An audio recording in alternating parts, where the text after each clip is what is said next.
Back here on Brad's Chevy II. Here's the new tank. Last time the original one was leaking. So they ordered up new tank, new sending unit. So just for mock-up purposes, your sender does go in like that. They line up the tabs. This obviously is on the driver's side.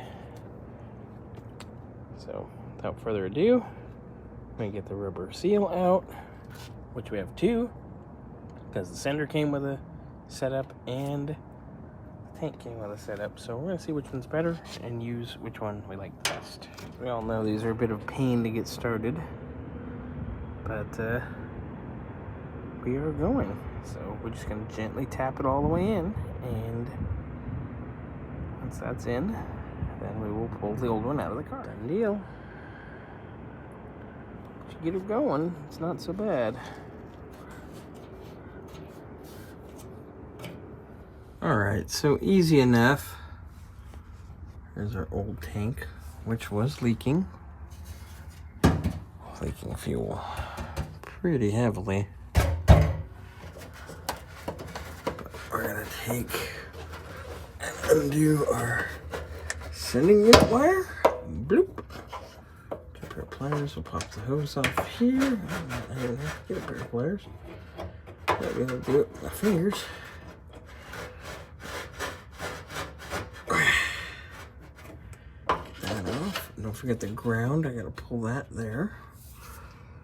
And after that, we gotta pull our there's two nuts back here. Boop. Get those handled. We drop this tank right out. On the filler neck too, but cross that bridge when we get to it. So definitely need some fresh filler neck hose, because this is not any bueno at all.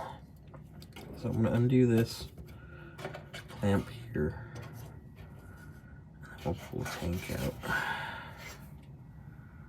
Old leaker of a tank is out.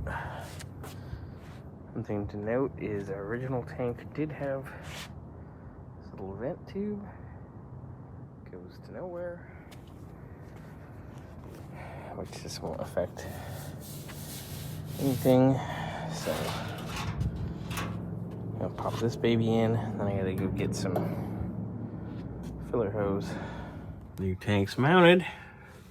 I gotta go up here and put this ground, which reminds me I need to actually undo the old one. And we need to put a new hose here for our fuel line. And we do need to do filler neck too. Let me plug in the sending unit while we're here.